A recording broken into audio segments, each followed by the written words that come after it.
வீட்டிலேருந்தே போர் அடிச்சிச்சு. அதனால நாங்கள் வெளியே கொஞ்சம் வாக்கிங் போகலான்னு வந்துக்கிறோம். இப்போ தான் நாங்கள் வீட்டுள்ளேருந்து கிளம்புனோம்.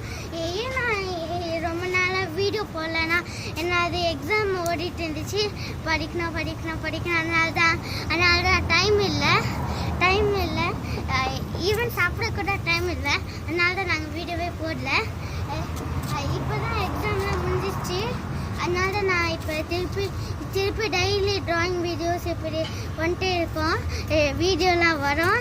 நீங்கள் லைக் பண்ணுங்கள், டெய்லி பாருங்கள் வீடியோவை. வீடியோ நாங்கள் போடலன்னா கமெண்ட் பண்ணுங்கள், நிறைய வீடியோ போடுங்க. பாருங்கள் ஸ்கை எவ்வளோ அழகாக இருக்குது. அந்த ஸ்கூலுக்கு பின்னாடி பாருங்கள் எவ்வளோ ஸ்கை அழகாக இருக்குதுன்னு. ரெயின்போ கலர் மாதிரி இருக்குது. இப்போ வாங்க இப்போ போவோம் அப்படி.